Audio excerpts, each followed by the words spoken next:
Hi guys, my name is Pasha Zowaru. Hello! You're too dark to be taken lightly, girl. Here, Barak Magdalene is my name. Hi guys, my name is Annette Akinyi, your queen here. I'm a Lord Joyner here. I'm a queen of smiles, laughable lady. Hello! We are the springs and hope flows from us. Hello! Desperate needs call for desperate measures. Today we are here to discuss a topic on the 16 days of activism, which is basically a global social media campaign to speak up on the different types of gender-based violence. I'm going to let my colleagues introduce themselves before we start this fun podcast. Ride with us. Hi, I'm a Lord Joyner, queen of smiles, you know. Hello, my name is Pasha Zowaru, and I'm the soft right now of the group. Hi! Clearly. My name is Annette Akinyi, a dancer, pangangamo, but nachipenda hivyo. Okay, and my name is Barak Magdalene, the too dark to be taken lightly girl in the group. Yes, so today we're going to delve deeply into the topic femicide, yeah? Femicide has been a key topic that we've been ignoring for the longest time possible, but it has been happening, right? Yep. We see in our society that we have women and girls being killed left, right, center. Now the problem is people do not know the difference between femicide and homicide, right?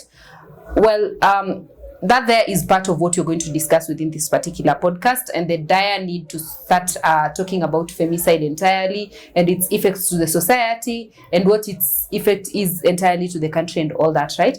As at last month, the statistics from the United Nations Women was entirely that every 10 minutes, one woman is killed, an average of one woman, right? It could be one or more. It could be even 10 within that particular 10 minutes. So that means every 1 minute, right?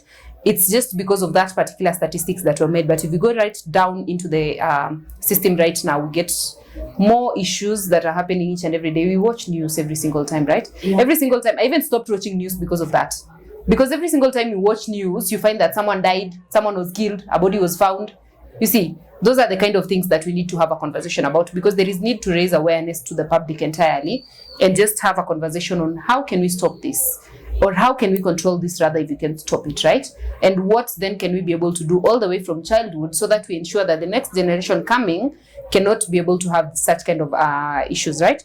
So that means in 2023, according to the United Nations still, 85,000 women were actually killed intentionally. I call it intentionally because femicide is usually intentional, yeah? And it's because someone just decided that there is no other way to solve an issue, but rather to just kill you.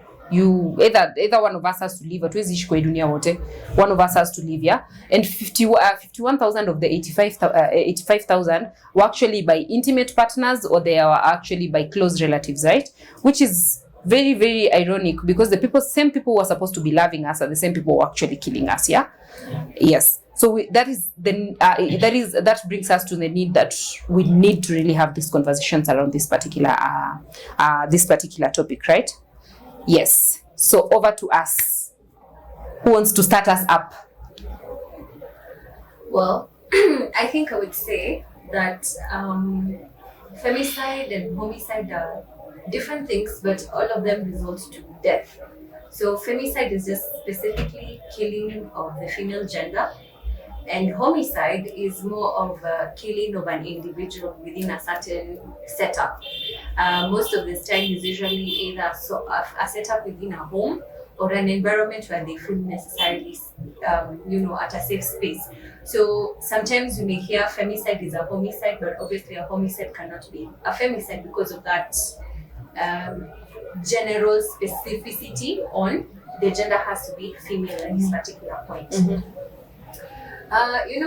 This week has been, really terrifying not just even watching the news, I think even overboard. We have several cases that have been ongoing. The issue concerning ECD of that gentleman who killed, the mother and the two daughters. Yeah. And then there was the other incident also concerning this particular gentleman in Nakuru who also stabbed his wife. But then again, you see new things coming up upon the spread, of course, from various social media platforms in Kenya, about that particular video. And it literally shows that this particular woman was the one who started the war, if I can call it that, and literally had the intentions, to hurt this particular gentleman. And the conversation of this gentleman was just trying to defend himself at this particular case, and it resulted to death. But still, you still find at the end of the day, all these particular issues are more of the societal justice. So should I call social media justice, more or less? Because it's on the public opinion of the people. So whom is seen more more vulnerable, who seem more powerless at this particular point, that is, bringing in the limelight. But this is not something new. It has been occurring centuries and centuries and centuries. There's even a particular story I was reading about this particular woman who actually literally came up with the aspect of drugging their husbands. So it's a medieval time during the Spaniard era. So this particular woman who always wanted to have her own businesses. But then again, the husband will come every night and will beat her up to give her the profits. So I think there was a time she was just done and she called spade a spade. She went to a shop and, she called in people who were doing poisons. During that time, there was some scents, some poisons that were being sold very expensive, and they had shops at the time, and they were really, really good commercial products to sell. So she ended up buying the poison, ended up poisoning her husband. Her husband ended up dying. And you see, when she died, every other person, the situation was not termed that the woman had killed the man. So it was more of the man died out of a poisoning, but they never knew who that was. So that emanated, continued being the case throughout and throughout. And you see, then patriarchy was very at the very top. Women didn't have rights on so many things, including voting, voicing out, decision making, and many other things. So I would say infringement of somebody's freedom caused some rivalry and caused some hatred towards the individual who is bringing that particular infringement. And that's literally something that is human in nature. You'll never want to have someone who can, come and put you in shackles or put you in a cell and tell you this is where you're supposed to stay. There is this innate freedom, human freedom that we usually have, that we are supposed to be free regardless of who we are. And I think that innate, once that particular innate desire has been affected, of course, at the end of the day, animosity comes in. We normally say that human beings are animals. So that's now where the animosity comes in, where the consciousness is no longer there. You just do things the way you seem like, Kesi Badai. Yeah. Oh, interesting. So I want us to talk about what do you think are the root causes of femicide, in Kenya. Particularly, I totally want to delve into cultural aspect of it here. I mean, Annette, could you tell us probably what do you think is the most issue that we have culturally that could be causing us to have femicide? You could as well encompass it with the social aspect as well as the economical aspect entirely, but we need to know the root causes of these particular femicide cases. Yeah. So when you get to go back to the roots, we get to find that how we get to bring up our boys, our men in the society while they are still young, we get to drive in a sense into them that you are a man, and then we get to teach them that they have to dominate. So when these boys grow into men, knowing that I have to dominate, I have to make the rules, I have to lead, and she has to submit, she has to listen to me, and anything that I say, she has to follow. So it gets to a point where, because of their upbringing, they get to be more of so dominant to an extent where they get, when they feel as if a lady tries to speak out or gets to try and act or say something, they feel as if now this lady is trying to overpower me.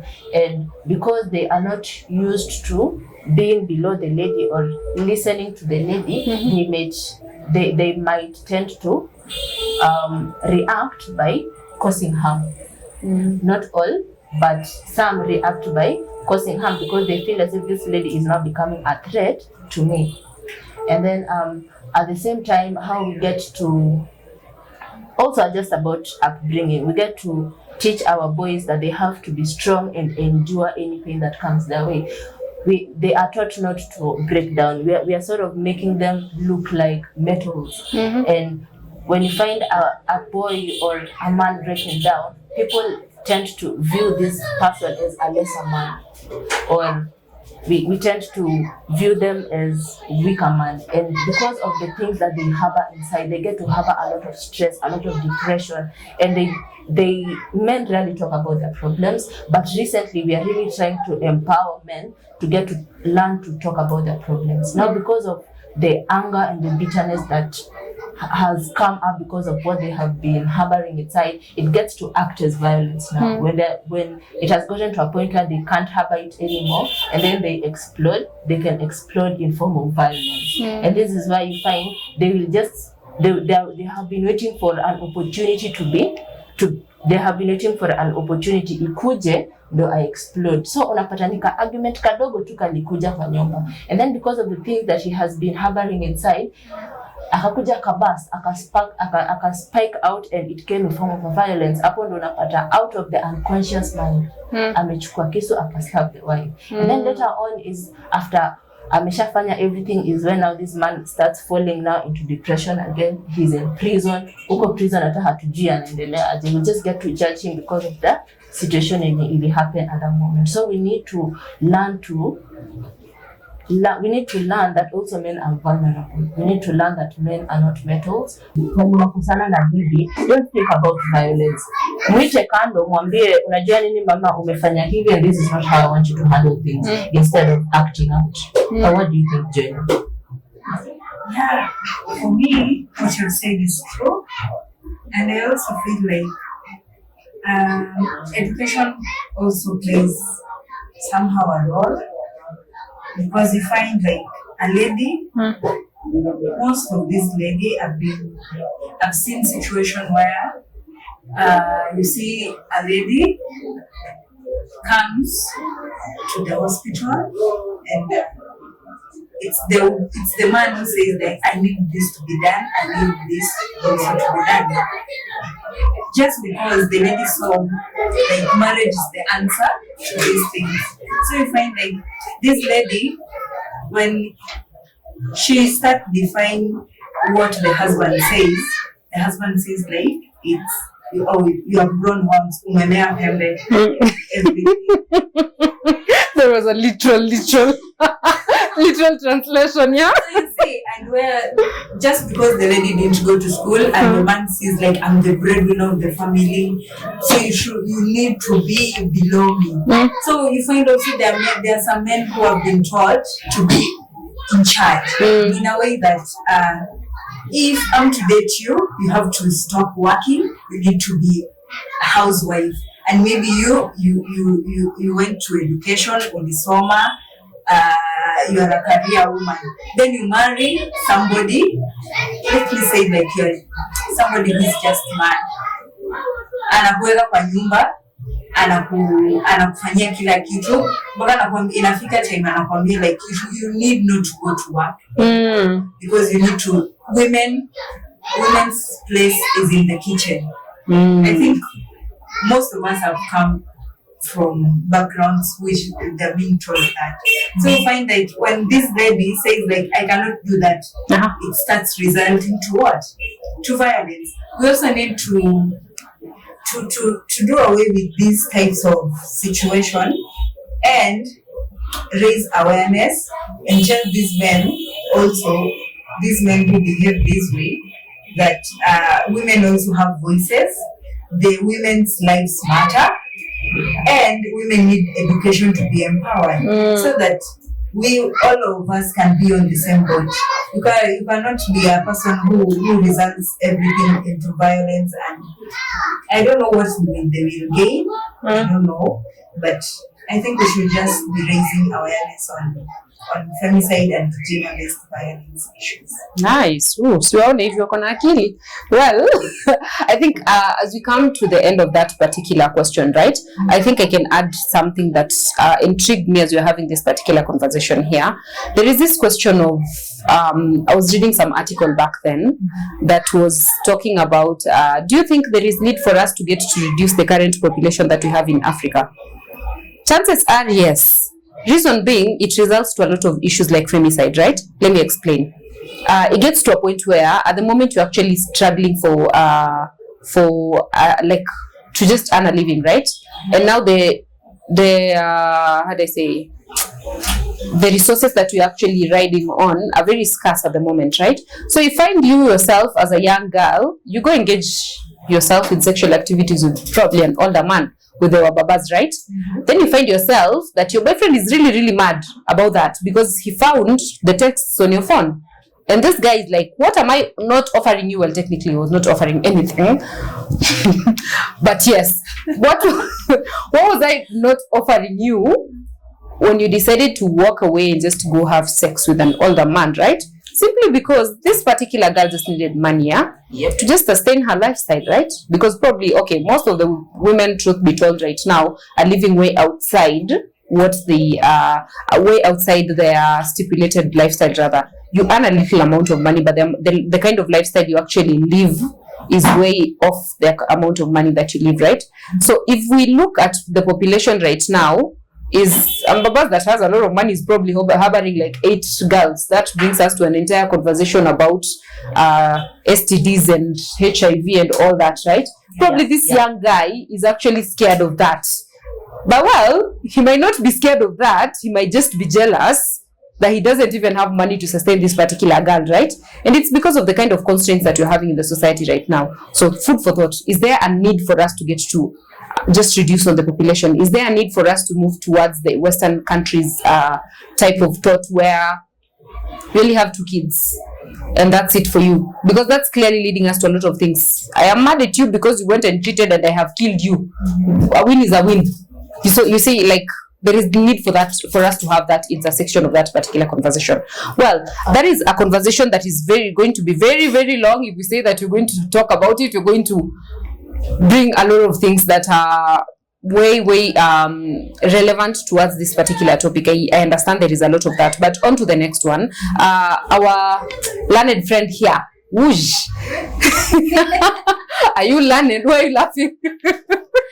So you should, how effective do you think that the current policies that we have in Kenya actually, the legal frameworks rather, are able to accommodate penalties and all that, and are able to help us fight against femicide and other forms of gender-based violence? Maybe we could just have a conversation on that from your legal perspective, and then we could changia a little bit from what we think, because clearly you're not learned. Yeah, you got it. You got it. Anyway, let me first start by saying that the laws in Kenya are a little bit progressive, especially when it comes to matters concerning, death, killings, if I can call it that, and either whichever kind of killings coming in, either as murder, manslaughter. Manslaughter is when you did not intend to kill someone, but you ended up killing them anyway. And then other forms that are coming in, such as femicide, amongst others. So specifically on femicide, this is what I would say.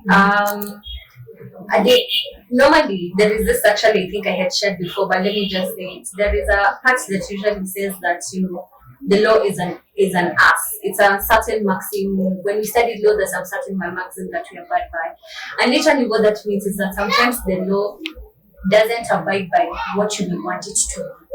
And you see, matters concerning femicide or homicide in this case has a lot of social contrast into it, whereby you kill someone, like I mentioned before, the public opinion will want to either, vindicate you as the accused, and you are the one at the end of the day, despite whatever the situation might be. Now, the laws works very different because you cannot come and accuse someone of something, especially on this case, femicide is under criminal. Criminal is something that, an act was done to you and you felt that you were offended and it violated certain type of rights, which at this point is the right to life. So now you find that, when they're bringing in, you have to bring in evidence. And whoever is the one who's bringing up the case, either being the prosecutor or the state or whatever, they literally have to prove that this particular person killed this particular individual. Now, with the cases in Kenya, if at all the evidences are inadmissible, meaning that they lack some certain types of, substance to show that this individual killed this person, then most of the time they usually go scot-free, and that's why you hear most cases were dismissed. Another issue is also the whole aspect of the fact that the law works differently and it's fair to everyone. So everybody is presumed guilty, presumed innocent until proven guilty. So the thing is that's why you find most people will be offered bail, because at the end of the day, they are not necessarily prisoners, they're human beings as well. And one of the rights that is provided under the criminal code is that you are granted bail, depending on whichever accusations you're being accused of. So until you're guilty, that's when all these things will be pending.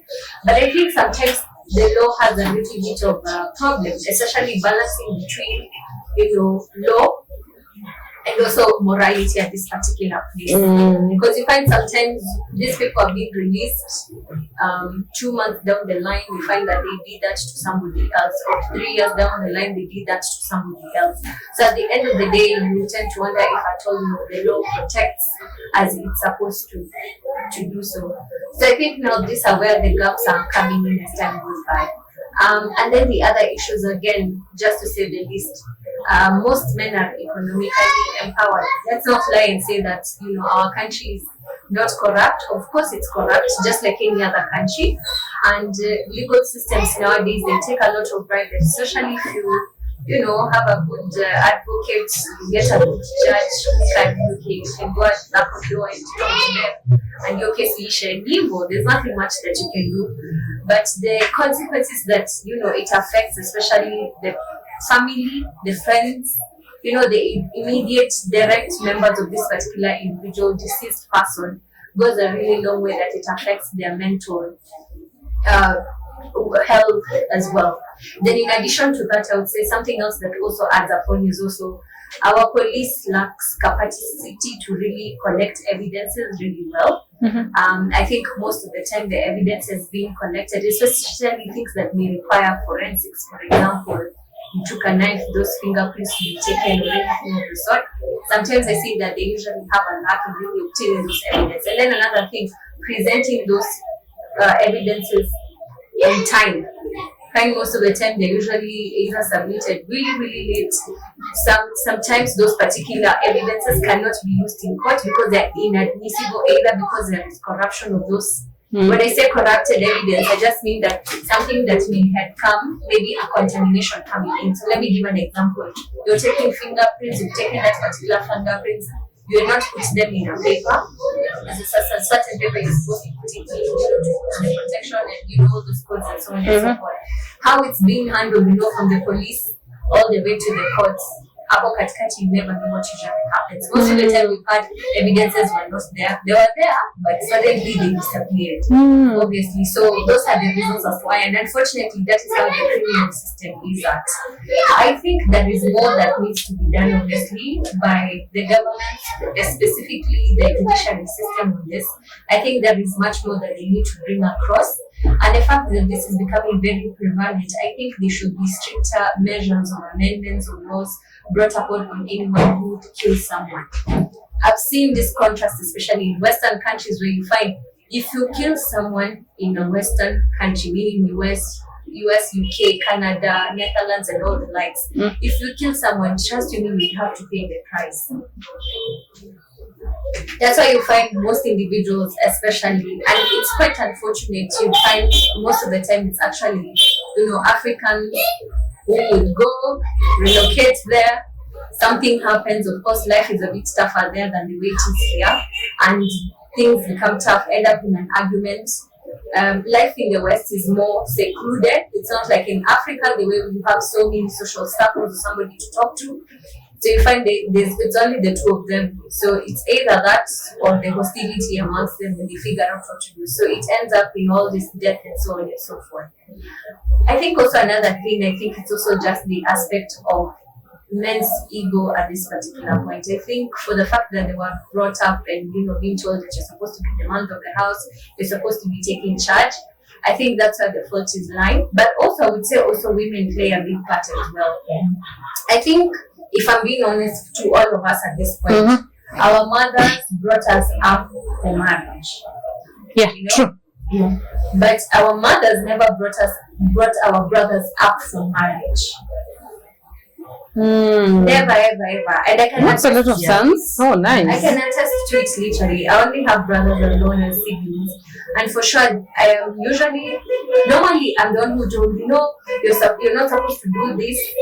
It's going to affect your marriage. It's going to affect, you're supposed to do like this because your preparation for marriage. You're supposed to be modest because of marriage. You're supposed to because of marriage. But nobody teaches the men also how to be men, especially in marriage. So marriage to men seems more of a stature. When he's getting married to someone, it's more of you're elevating me somewhere, I am getting advantage from you on whatever it is that you're supposed to give to me. So to them, they're given demands. They're being taught demands of what they expect in marriage. They expect the woman to cook. They expect the woman to bring up the kids. They expect the woman to, carry children. And if they fail, they're the failures. They're the ones, women are required as well. At this particular juncture, also it has come to a place where men don't want women who, are housewives. For example, they want women who work.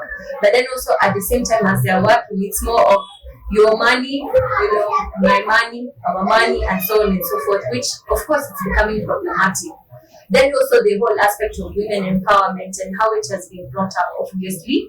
In the African setup at this particular point, women had certain roles, men had certain roles. There was no in between. So the westernization, colonialism, and everything has brought all of this.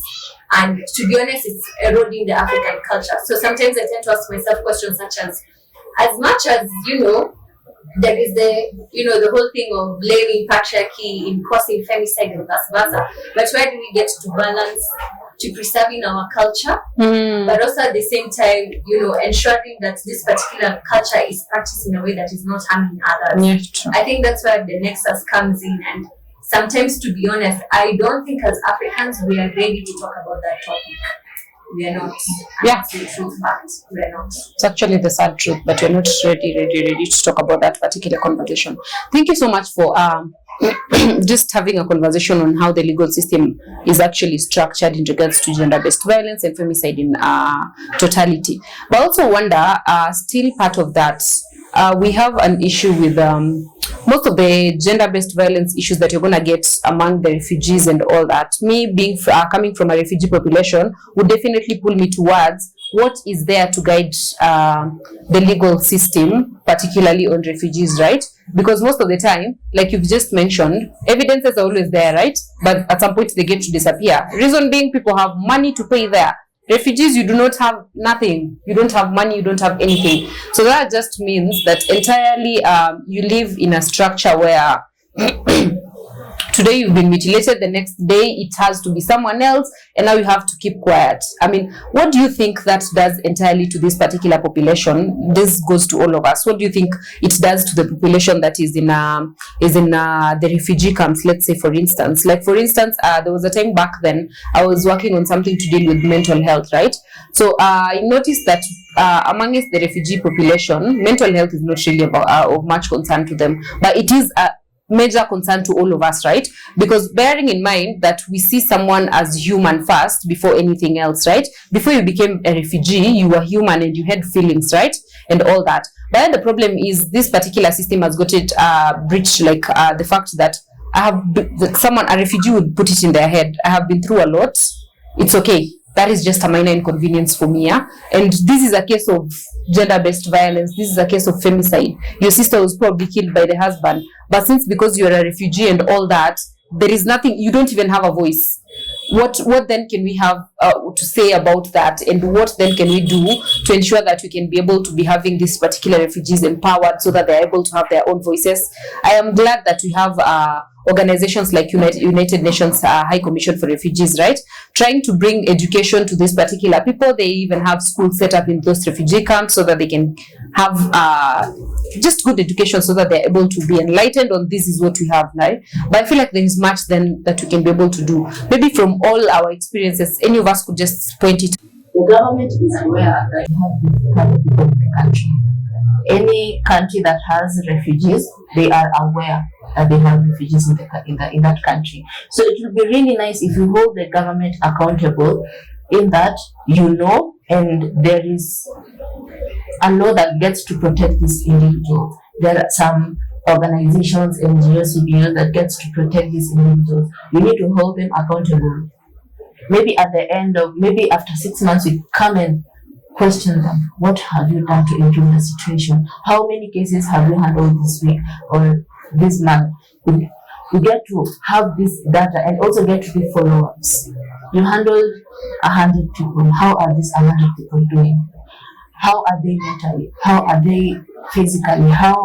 Was there any effect that came after? We need to know the aftermath, not just providing help right now and then after that we have forgotten about you. And then secondly is creating awareness to these individuals too. Let them know their rights.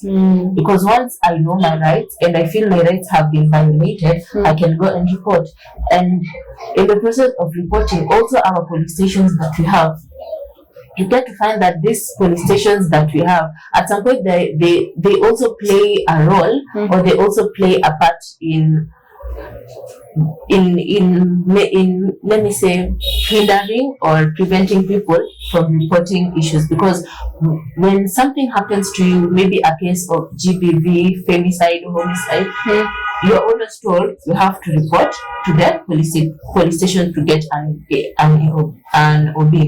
But at some point, they are the ones who even hinder like law and justice to happen. Because you can go to the police station and let me say you're a man. You have gone and reported this and this happened to me, so and so did this to me. Let us take a case of GBV. This man was sodomized. When he goes to the police station, the first thing watakuwa zile za mwanaume kwani unajitetea. Clearly. That guy from Mombasa. I know, yeah, the guy that had, Brian. Actually, even him crying was an issue. It was a whole issue. Some people were really sensitizing on that issue. It's like, oh no. And then right. You go to the police station, you're a refugee. Wewe pia ungeka country yako. Lazima tu ukuje huku kwanza kusumbwana na Wakenya. No, I take offense. I take offense. For example, it's a lady. Actually take offense. Now do like this. Yeah. For example, it's a lady. She has gone to report. And then the first thing they will look at the lady and they're like, na hiyo dress yako wewe ungeshikwa. They start judging you just based on how you appear. But how you appear, how you look, and where you are does not mean that that has to happen to you.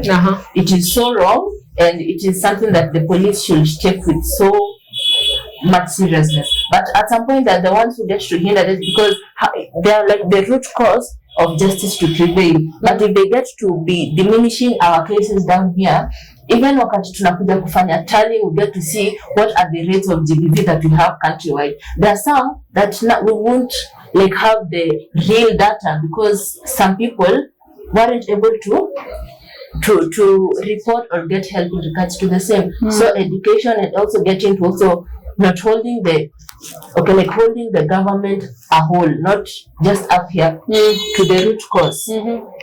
Police stations, the courts and everything. And at the same time also getting to create education in schools. Let the children know from a younger age, these are my rights, these are what, in case this happens to me, this is the procedure that I should tell. Because you get to find that some, they don't know, they have been raped, they have showered, and then now they go to report. They have already done away with our evidence. So creating awareness and advocating for the rights of the less fortunate. Thank you. Speaking of that, I think I have a story. Now, there's this particular time, we're just having a conversation with this guy, and then he starts telling us a certain story, right? So this guy says, back then, like you've said, the society is wired to raising girls as for marriage, right? And men not for marriage, yeah? So there's this guy that actually from my native community, yeah? So he was telling us in Dinka story now, a Dinka story. Now, this man, like there was no food at all. So this guy goes hunting in the forest, then comes with gazelle meat, right? So now gives this gazelle meat to the wife to actually cook it, right? So the woman forgets to take the meat inside the house, and they have a dog, so leaves it outside there. So the dog comes and eats the meat. Remember, this guy has gone hunting the entire day. So the dog comes, eats the meat, right? So this guy, the husband now comes, starts screaming, I will kill you today. I go hunting the entire day, then you leave the meat outside just for the dog to take. He goes, digs a very big hole, right? To bury the woman alive. Yeah. He digs. The hole is deep enough, tells the woman to stand inside to measure her height, right? It's like, chonjo, nakutosha. So this guy, of course, he was drunk at that particular time because, of course, ameshikwa na stress, nyama imeenda, so ameenda kunywa. So the woman comes to him and asks for forgiveness, right? The guy is like, no, there is no way. I'm leaving you after I went hunting the entire day for this meat. For you to just let the dog eat it, it's not happening. Just enter inside this hall, say your last words. So during saying these last words, this woman says, I need to talk to my daughter. So the guy calls the daughter to stand there. So the woman starts telling the daughter, just take care of your dad when I'm gone. Starts giving her the responsibilities that a woman is supposed to perform the entire time, right? So telling her, in the morning you get up, you cook porridge for him. At around 10 you cook tea for him. At around 1 you ensure that you have made lunch for him, and then make sure that him with his friends, you have like a good amount of food. Remember, this is an 8-year-old kid being given these instructions, yeah? Remember that this particular amount of food should be enough for him and his friends and all that. So the guy starts figuring out, bro, my friends are not gonna eat because I have killed my wife. So he tells this woman, just get out of that ditch. you're gonna make it a hard time for this kid. What does that entirely tell us? Women are just wired to serving men, yeah? And if you don't, the same way that the dog just somehow managed to eat the meat warrants the life of this particular human being. That was a story for back then, yeah? So that means femicide did not start at this particular time. Now, driving us to the specific question that I wanted to talk about in regards to that particular story, right? What are the roles of patriarchy and the traditional gender roles that we have, and they play a vital role in femicide, not only in Kenya, but worldwide, yeah? I believe most of us have actually been raised in Kenya, and we are most acquainted with the issues in Kenya, yeah? But then we do not, we've picked a thing or two from journals, from online and all that, yeah? So we're able to know at least, how does patriarchy play a role in femicide, yeah? Yeah, I would totally attribute it to that particular story, which depressed me apparently. But yeah, what do we do? Well, I think what I would say is this. Let me first start by saying that culture is a good thing. It's not a bad thing. And the truth of the matter is, we will never be Europeans, we'll never be Americans, we'll always be Africans. And the thing that distinguishes us from them is, 1, our culture, and 2, of course, our skin, which is totally different from them and at this particular point.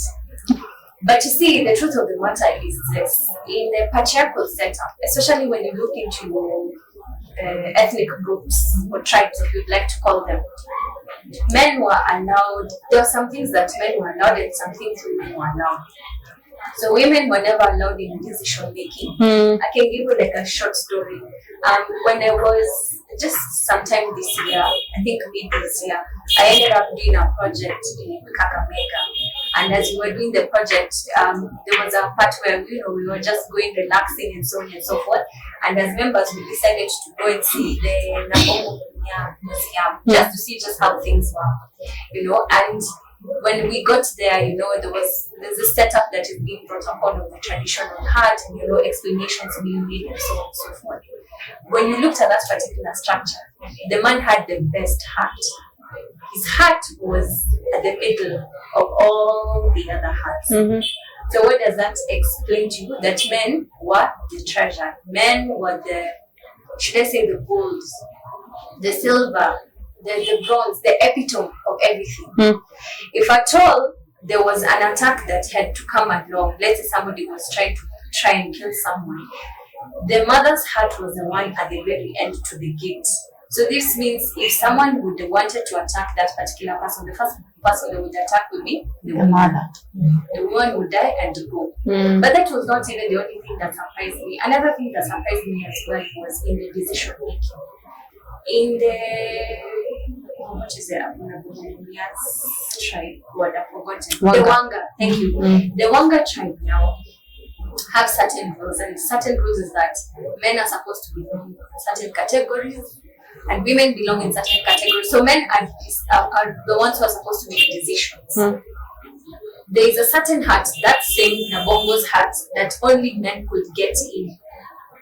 Nobody else could come in. And if a woman was to come in, she was supposed to sit next to the shemeji. Okay. And she was only supposed to sit there for about 10 minutes and then leave.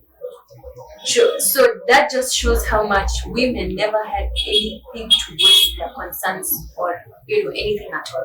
Another one I'll talk about the Maasai culture as well. Part of it is that when a woman is seen stubborn, the men were allowed to give them a beating to put them in line. And that was something that was accepted. So the thing was, women were cultured to persevere pain and suffer throughout. And now that's where the problem is coming in. So as much as men, are the leaders and everything else, we were also cultured and wired into our minds that, men are the ones who are supposed to be doing all these things. If a man beats me, it is okay. I'm the one who's the problem. If I'm the person whom, the problem is me, probably I got a job, I got a promotion somewhere, I come happily tell my husband, for example, about it, and the husband is not happy around it, of course, then, ends up saying, I'm not happy about it. So as a woman, intricately, you start thinking of like, oh my God, then I need to go tell my boss to demote me, or I need to go tell my boss that, I'm not supposed to be in this job at all. Simply because you have this heart within yourself where you don't want to offend your husband. That's how we've been cultured. And it's really so bad. Now, how it's coming up right now in the modern society, despite the westernization, is that it's coming in different forms. Like, for example, just 2 or 3 days ago, I saw a post actually it was a video that one of very prominent business women in the tourism sector, which is Sana Kabu, had mentioned in a certain interview that we should stop disturbing men who cheat, that men who cheat actually love and respect their women. Wow. Yeah, she said it out loud. I was in shock. And the reason I saw it was in shock, it was so close to the whole 16 days of activism. And then I looked at it and I'm like, you are a woman, you are respected throughout, especially in the Kikuyu culture. Seriously, she is respected. Then here you are telling younger women, that they shouldn't disturb men, or primarily let's just say women in general, that they shouldn't disturb the men. Men generally are cheaters, and that is their nature. So we should deal with that storyline. And I'm just like, it was just so appalling. 2 days after, there was also another social media person who, they have a YouTube show, I think as a couple or something, also mentioned the very same thing. And it was appalling to me. I was just like, this is insane. This is crazy. Because you see, at the end of the day, we see people who are before us, so social media influencers. Sometimes we look at them and we really admire their lifestyle, whether it's they're really living truthfully or Clouds. for entertainment or clout, whatever the case may be. But still, they're admirers. People admire their life. So when you see someone telling you that, the thing that depicts it in the picture is this. You should be familiar with someone, because at the end of the day, it's about the money, it's about the settlement, it's about the the stability that you bring your children by staying in such a marriage or in such a family. But the truth of the fact is that every time I keep telling clients, even at the time when I was a family lawyer, that children observe a lot. They do. Whatever you tell them in your mouth, it goes here, it comes here. What they see, they will never forget. That is what they embrace. That's how they are doing things. That's everything. So you can imagine somebody who's like that, and I'm sorry to say, I can imagine now a child probably of Saraka one day seeing this as well. It brings a very different, because now this means that the daughter may look as if okay, if that's what my mom went through, then I have to do the same. Have you not talked to people or women within our groups or within our exits who are also friends who go through that, and they tell you, but then my mom went through that as well, and it's just something I need to persevere. Wacha tuone vile kutakuwa. Najua ameenda kanisamehea, kanipea flowers, hatafanya tena. Wow. And it's really sad. I think also to some degree, also women, to some point, I think we're also at fault. As much as we keep blaming patriarchy all the time, I think also we devalue ourselves a lot more. We give a lot, we share a lot, we sacrifice a lot. I think that's where the problem is coming, and that's why it's a worldwide issue, because that's how women generally have been brought up, despite the different Western and African cultures or Asian or whatever. But there's a lot of similarity in it. Yeah, totally. As you just was still on that particular story, I just remembered something that I totally took offense. On behalf of the rest of the women, I took offense. I couldn't even sleep at night because of that thing. There's this social media influencer that's probably on Instagram. You guys have seen it, right? Yeah. This guy calls the girl my Kinembe. Hey, women, what happened? Actually, I also feel. I don't want to mention names, but he actually said my Kinembe, and the girl comes here smiling. Girl. Actually, also on that, in as much patriarchy is also a major concern, I think there's some things, I don't know if it's correct to say technology, or I don't know if I am to say cyberbullying, but I also feel that there are some things that somebody can comment on. There are some trends people can do that also promote these femicide cases. There are also some songs which promote these things. In as much patriarchy is also in as much patriarchy is also a concern. I feel that there are some things that our generation is now doing to promote these types of things. There are some words, there are some clauses people use nowadays that also promote this femicide, and we have normalized. Today, for example, my brother was reading a comment on social media, and I was like, that was so wrong to do that. And I was like, you shouldn't be watching that, because he's a guy, and what he was watching, I don't know, there's this thing like you're going to look for a wife, I don't know, you're going to look and the boy was gaslighting ladies there, and I was like, you shouldn't be doing that way. You are demoralizing that person. The kiss and this thing?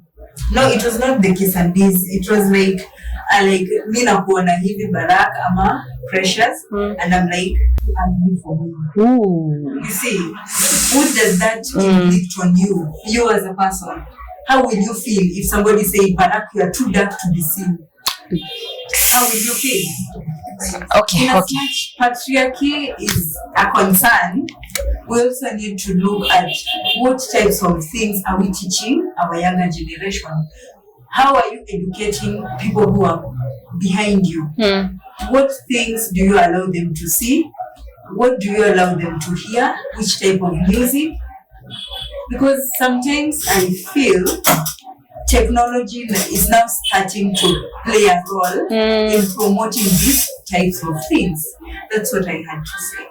Yeah. I'm in agreement with that because also, you see now with the technology, there's come a lot of, what should I call it? Personal journalism, whereby anybody right now can be a journalist. You take a camera, you say that you're a YouTuber, and you start doing things. I think also on the way we share our stories, also I think also it's problematic as well, because most of the time we're sharing these stories out of fame, out of gossip, out of rumors, out of everything, just to bring somebody down to, and all those things. And this has occurred not once, not twice. The story concerning this particular man, what's it called, Joey? You can imagine all the public, insinuation upon him and the social media concerning all of this. And every blog, every person, YouTube, whatever, they're just sharing videos about Joey. They're not even doing the proper deep down to get to find out whether the things that they're saying are they true or not. And to be honest, it's just chaotic to a point that it's diminishing everyone, both men and women at this particular point. So instead of coming up and figuring out solutions, we're now starting to harm each other with the blame game. Oh, men are toxic, or women are also toxic as well. So the thing is now, if you do that, story like for example, the women were explaining I send you fare to come to my place, you don't come, either F you or such kind of things, and etc. So we're the ones also at the same time who are harming each other. And I would say the use of social media used wrongly at this particular point. That is also escalating these things.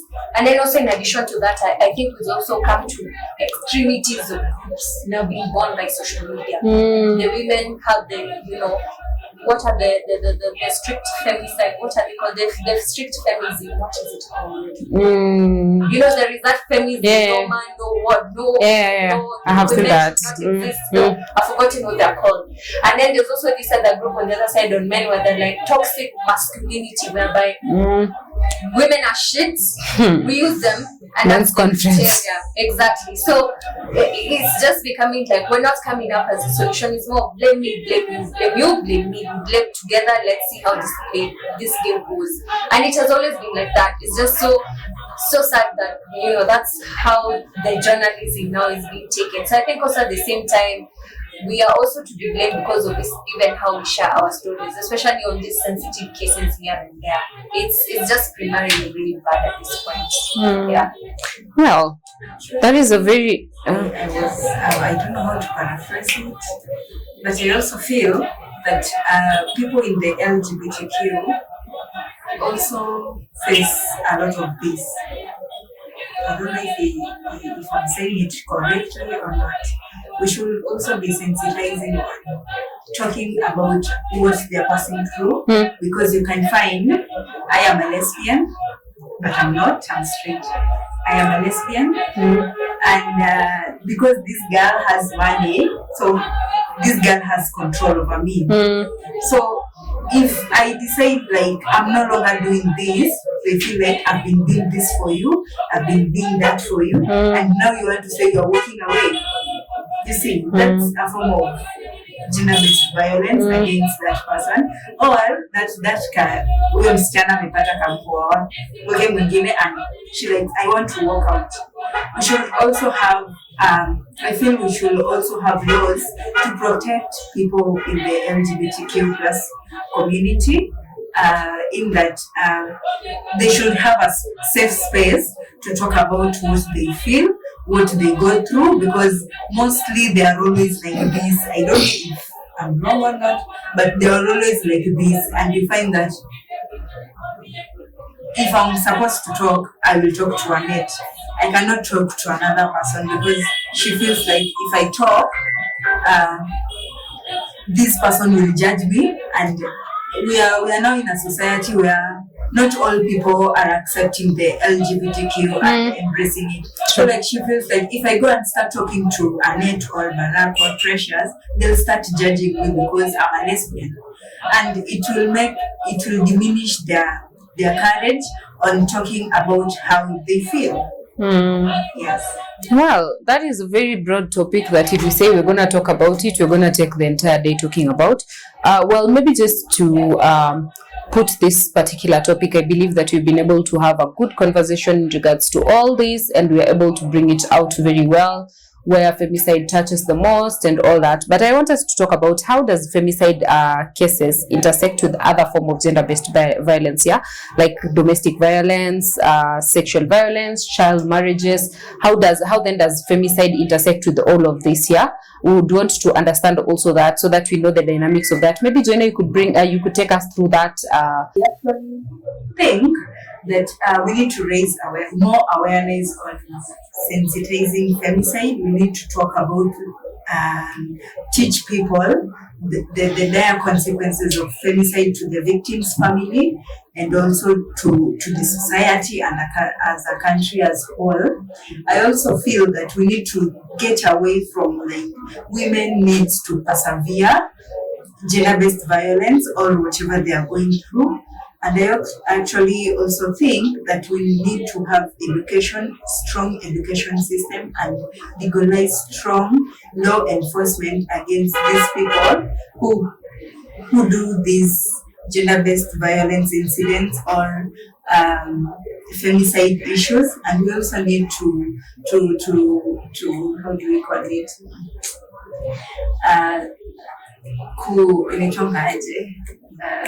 Tunafaa tukuwe na ile time. We need to keep the government in check in that these cases on gender-based violence takes a very short time to investigate, so that we can also have answers to why these cases are done. Okay, thank you. I think for me, I'll just only give one point, and my point is that now when it comes to legality, I think some certain strict measures need to be put, whereby anyone who has been accused until proven guilty of femicide, I don't think that they should be granted bail or bond at any case, because at this point there are threats to the society. I don't think they should be given that particular credential unless they've been declared innocent. Then that's when they can. But as long as that's the case, then I think we always have problems. Another thing I'd also say now in regards to legality, I think also at the same time there is need to also emphasize femicide as a felony. It is a felony to some extent, but it's not regarded with the same attitude or the same mentality as you would say murder. Because there is that permissiveness of but at the end of the day, I mean, either the woman is on the fault or the woman is on who caused their death at this particular point. So there is that seriousness that is not really pictured or put into, especially when it comes to these cases. So there is need for that particular seriousness. Oh, thank you. Anish, maybe we could have your views. I will emphasize on men allyship.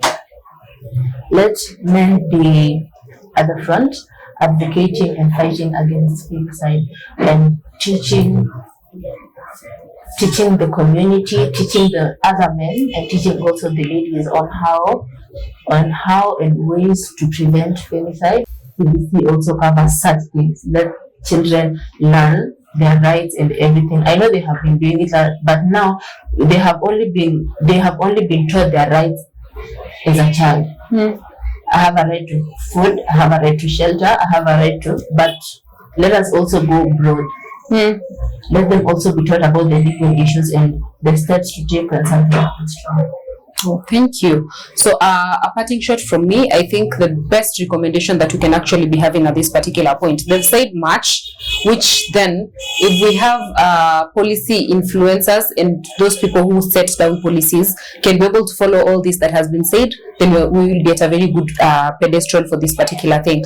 But research is key. Let's have a research in regards to the femicide and all the forms of gender-based violence, and also there is nothing for the community without the community. Let's have these particular communities and populations involved in this particular key conversation, so that we are able to get what their view is and how then can we be able to handle this best when they are a part of it. Otherwise, it has been a fun, very informative, podcast. I am really glad and I'm looking forward to the next one. See ya. Bye.